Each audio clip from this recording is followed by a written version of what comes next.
Bienvenue sur La Voix de la Nutrition, le podcast qui vous dit tout sur la nutrition et le bien-être. Je suis Julia, diététicienne nutritionniste, et dans ce nouvel épisode, je vais vous parler du troisième et dernier macronutriment qui compose nos aliments, les lipides, c'est-à-dire le gras, du bon et du mauvais, celui des aliments et celui de notre corps, mais aussi des différents types de régimes comme le LCHF, le Low Carb High Fat, ou de diète cétogène. Et un peu de sport aussi. Si vous êtes déjà abonné pour recevoir chaque semaine le dernier podcast, pensez aussi à mettre 5 étoiles pour le faire connaître et à le partager autour de vous. Je vous souhaite une bonne écoute.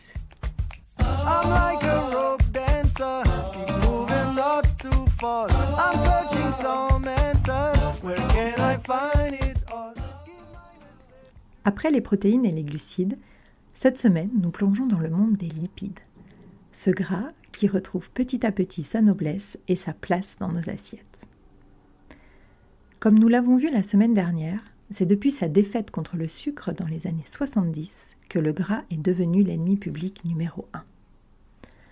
Peut-être, voire sûrement, tiré à vue trop rapidement si l'on considère l'explosion des pathologies métaboliques de ces 50 dernières années, liées à la malbouffe et aux problèmes de poids. Force est de constater que les régimes sans matière grasse et les produits 0% qui ont envahi nos rayonnages n'ont fait rien d'autre qu'augmenter notre quantité de graisse corporelle. Ironique, non. Sûrement, mais surtout triste. Alors, qui est-il vraiment ? C'est le macronutriment le plus nutritif des trois. Il apporte le double de calories. C'est pourquoi il a été aussi longtemps retiré de nos assiettes lorsque l'on voulait perdre du poids. Mais c'était sans compter son utilité, car oui, le gras est non seulement utile, mais surtout indispensable à notre équilibre hormonal, au bon fonctionnement de notre organisme, à notre poids de forme ainsi qu'à notre santé. Le gras, c'est la vie. Non seulement les lipides apportent une importante source d'énergie, mais en plus ils sont vecteurs de vitamines liposolubles, les fameuses vitamines A, D, E et K. Il a un rôle déterminant dans notre équilibre alimentaire, car il est satiétogène, c'est-à-dire qu'il coupe la sensation de faim plus rapidement que les glucides ou les protéines.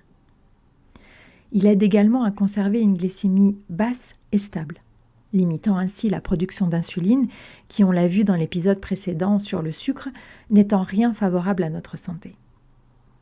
Sans compter qu'il retarde la fin de la digestion et donc éloigne la prochaine vague de faim.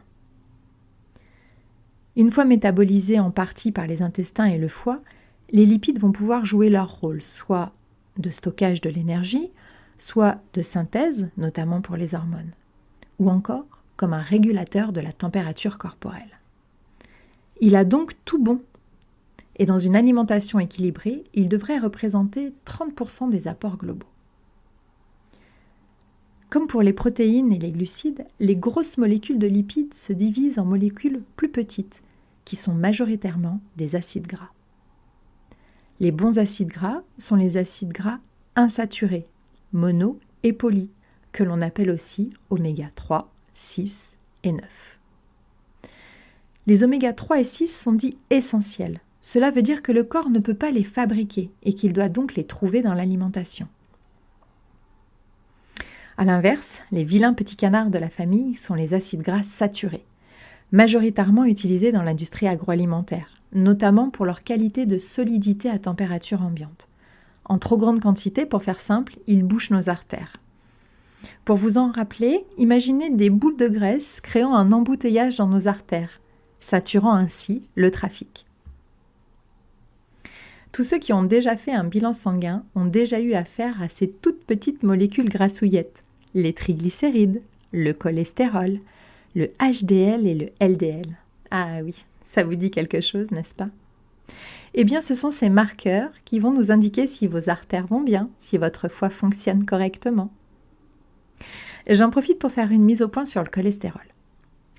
Le taux limite à partir duquel les médecins se mettaient en rogne et prescrivaient des médicaments, les fameuses statines, pour mettre le cholestérol KO, a été bien revu à la hausse ces dernières années. De même, son analyse a été affinée en séparant le bon du mauvais cholestérol, le HDL du LDL. Alors, petit moyen mémotechnique pour vous rappeler lequel est le méchant. Le LDL, avec un L comme loser. Simple, non ? Du coup, avoir trop de cholestérol total avec une part importante de bon cholestérol n'est pas un problème. Au contraire.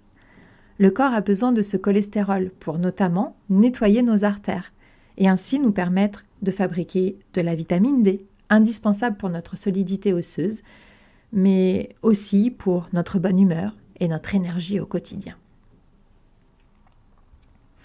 Alors, où se cache-t-il ? Commençons par le mauvais gras.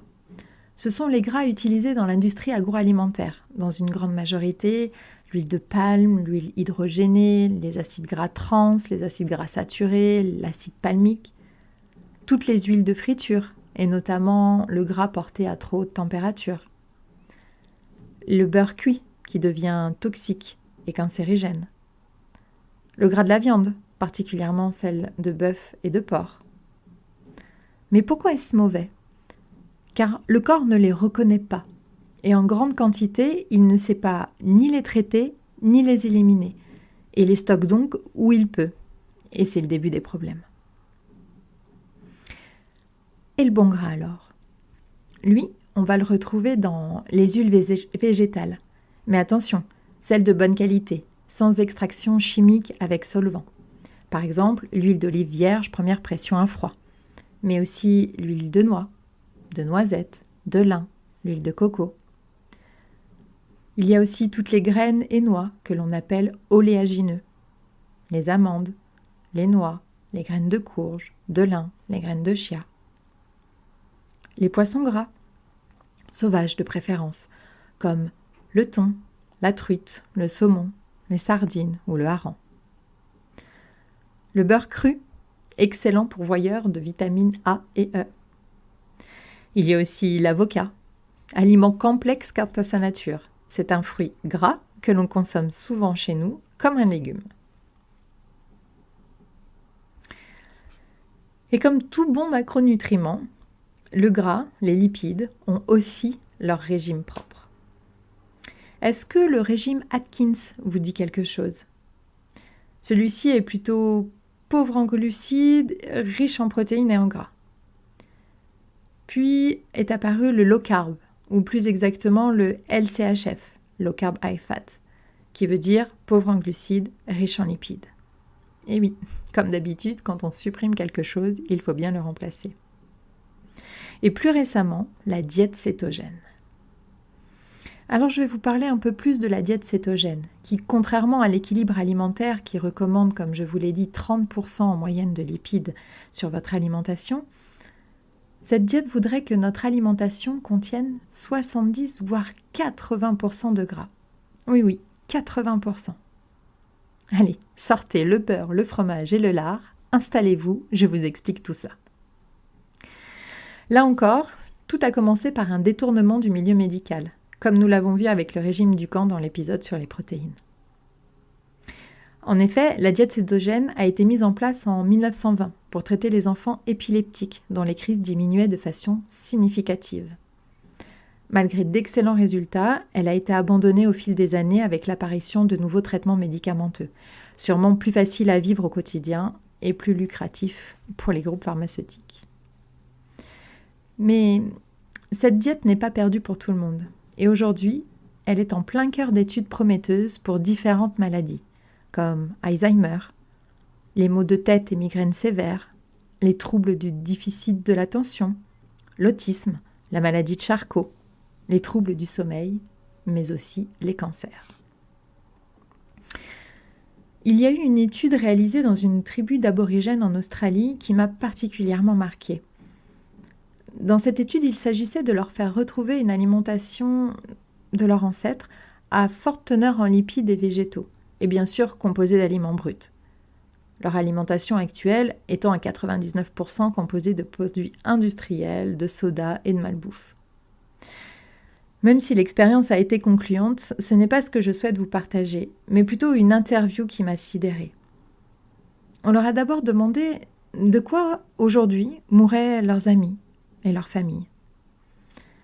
La réponse a été du diabète, de maladies cardiovasculaires comme de l'hypertension, de l'asthme ou de maladies rénales. Puis on leur a demandé « Et avant, du temps de vos grands-parents, de quoi mouraient les gens ?» Ils ont répondu d'infections, comme la pneumonie, les hépatites, la tuberculose, infections que les Européens avaient ramenées dans leurs colonies. Et enfin, on leur a demandé « Mais avant l'arrivée des Européens, de quoi mouraient-ils » Ils ont répondu « Des crocodiles, d'accidents, mais principalement de vieillesse. » Voilà ce que leur a apporté le monde moderne avec les sodas et la malbouffe, des maladies chroniques et invalidantes, à la place de crocodiles et de fin de vie heureuse. Personnellement, je sais quel camp j'aurais choisi. Aujourd'hui, on sait que 70% des pathologies modernes sont directement liées à notre alimentation. Il est plus que temps de réagir. Mais c'est pour ça que vous m'écoutez, non ? Revenons à notre régime cétogène et découvrons ce que l'on cherche à faire, à provoquer dans notre organisme. On cherche une mise en cétose, c'est-à-dire un changement de filière énergétique. On vide nos réserves en glycogène, qui est la forme de stockage du sucre dans le foie et les muscles, pour forcer l'organisme à aller piocher dans ses propres réserves de graisse. L'organisme va alors déstocker ces cellules graisseuses pour les transformer en corps cétoniques, que le cerveau et les muscles principalement pourront alors utiliser comme source d'énergie en remplacement du glucose. Le corps humain est décidément bien complexe et peut se sortir de beaucoup de situations. Alors en quoi consiste cette diète ? On pourrait schématiquement le voir comme une inversion de la pyramide nutritionnelle habituelle. Vous savez, celle avec, en gros, les glucides à la base, avec les végétaux, puis les protéines et les produits laitiers, pour finir avec les lipides. Eh bien, en diète cétogène, la base, c'est le gras, puis viennent les végétaux et les protéines.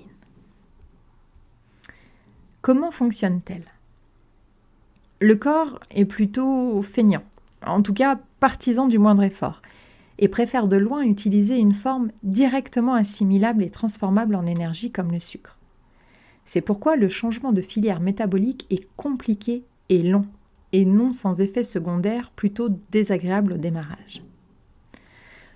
Pour le pousser dans ses retranchements et arriver à épuiser les réserves de sucre, il va donc falloir diminuer drastiquement les glucides complexes et simples, soit les abaisser à environ 5 à 10% de ses apports quotidiens contre 50% selon les recommandations actuelles. En parallèle, on se méfiera aussi des protéines qui se transforment en glucides lors de la digestion et on veillera à ne pas dépasser les 15-20%. Il ne restera donc plus qu'à combler le reste de son alimentation avec des graisses. Et le corps n'aura plus d'autre choix que de les utiliser. En fonction de votre métabolisme, de votre âge, de votre activité, de votre poids, bref, de tout ce qui fait que vous êtes vous, il faudra limiter l'apport en glucides entre 20 et 50 grammes par jour pour que la cétose opère. Pour que vous vous imaginiez la chose, une orange contient 15 grammes de glucides. 100 grammes de riz cuit en contient 30 et 100 grammes de carottes en contient 7. Vous commencez à comprendre que ce n'est pas beaucoup et que ça ne va pas être simple. Et au-delà de ça, trouver 80% de gras au quotidien demande de l'imagination. Vous les trouverez en grande majorité dans les matières grasses d'ajout comme l'huile de coco, le beurre, la crème fraîche entière. Pour les becs sucrés, oubliez les édulcorants qui vont soit avoir un effet sur l'insuline, qui ira à l'encontre de la mise en cétose, soit donner envie de sucre et vous rendre la tâche encore plus ardue. Alors on est clair sur le principe. Mais au final, pourquoi faire cela ? Principalement pour ses vertus thérapeutiques. Car au-delà d'une certaine perte de poids possible à moyen terme, due au rôle satiétogène qui va diminuer l'apport de calories en régulant l'appétit, mais aussi d'un choix plus éclairé sur la qualité des aliments, des potentiels effets bénéfiques ont été remarqués et sont très fréquemment rapportés par les pratiquants. Une clarté mentale, une meilleure concentration, un meilleur sommeil, une meilleure récupération, de l'énergie, une endurance amplifiée, une diminution des douleurs inflammatoires. Mais comme ce n'est pas le monde des bisounours, il y a bien évidemment des désagréments qui peuvent durer plusieurs semaines et qui, si vous cassez cette cétose, reviendront dès la reprise de la diète. Et il est très facile de casser la cétose. Dépasser de 5 à 10 grammes votre dose journalière de glucides, et c'est la catastrophe. Vous allez passer au départ par une période de crise cétogène qui peut durer de 3 jours à 3 semaines, que l'on appelle aussi la grippe cétogène. Avec, entre autres, une haleine de bouquetin adolescent avec une langue blanche chargée de 2 cm de liquide blanc pâteux. Alors j'espère que personne ne m'écoute en mangeant, sinon désolé. Mais aussi des maux de tête, une fatigue extrême, un sommeil agité, une agitation des pensées, une urine abondante, une perte de poids. Alors oui, je mets la perte de poids dans les points négatifs, car au départ, c'est surtout une perte en eau. Et oui, les glucides étant stockés avec de l'eau, quand on en vide les stocks, l'eau s'en va avec. C'est donc une fausse perte de poids. En tous les cas, rien à voir avec de la perte de masse grasse. D'ailleurs, pendant cette phase, l'hydratation et la recharge en électrolytes vous sera fortement utile pour compenser les pertes, mais aussi lutter contre l'asthénie et les migraines. Une fois passée cette période houleuse, vous voilà céto-adapté et la phase de lune de miel peut démarrer. Le principal problème reste le maintien à moyen ou long terme de ce régime et surtout l'éviction sociale que cela peut entraîner. Sans compter que les petits écarts sont payés cash. Et oui, la diète cétogène est exclusive et ne souffre d'aucune infidélité. Sinon, c'est retour à la case départ sans passer par la case toucher 500 €, mais plutôt par la case reprends tous tes kilos en un clin d'œil. Pour finir, je voulais vous parler un peu de sport chez les céto-adaptés. Au-delà des premières semaines qui sont accompagnées d'une grande fatigue et qui vont voir les entraînements fondre comme neige au soleil, par la suite apparaîtra une endurance accrue et pour les sportifs de moyenne intensité, de très bons résultats. Les sports de haute intensité, quant à eux, n'y trouvent pas suffisamment d'explosivité. Certains sportifs de haut niveau qui connaissent extrêmement bien leur corps arrivent à alterner ce qu'on appelle du carb cycling, en donnant sur certains jours un afflux de glucides important avant une compétition ou un entraînement, pour ensuite rapidement retourner en cétose. Alors, il faut que le corps soit habitué, il faut que le corps ait quand même une prédisposition pour ce type de diète, et il faut très bien se connaître et être conscient des difficultés que cela entraîne. C'est un calcul de tous les jours. C'est pourquoi c'est plutôt dans le milieu sportif, professionnel ou de très haut niveau que nous les retrouvons. Globalement, la diète cétogène aurait des résultats qui semblent prometteurs. Mais serait-ce dû simplement à la nouvelle filière énergétique ? À la potentielle perte de poids, qui améliore aussi de ce fait l'endurance ? Ou au final, à une alimentation moins industrielle ? Un peu des trois ? Un gros risque aussi est de fortement limiter sa diversité alimentaire et de tourner en rond sur un trop petit nombre d'aliments, entraînant immanquablement de nombreuses carences. Quoi qu'il en soit, il faudra réfléchir avant de vous lancer, de bien comprendre que, encore plus que tous les autres régimes excluants, celui-ci doit se faire dans la longueur, 3 mois étant le strict minimum, et qu'il sera préférable de vous faire accompagner par un professionnel de santé, surtout si votre objectif est une performance sportive professionnelle ou si vous prenez des médicaments. Ne prenez pas votre alimentation et votre santé à la légère. Voilà, C'est ainsi que je conclus mes 3 épisodes dédiés aux macronutriments. Si un sujet vous intéresse, n'hésitez pas à me le dire en commentaire ou via mes réseaux sociaux. Rendez-vous jeudi prochain pour découvrir de nouvelles choses. Et d'ici là, prenez soin de vous. Feel what I say, get involved in the fight, learn how to play. We have faith in our dreams and direction. You know we're going upstream and cross the ocean.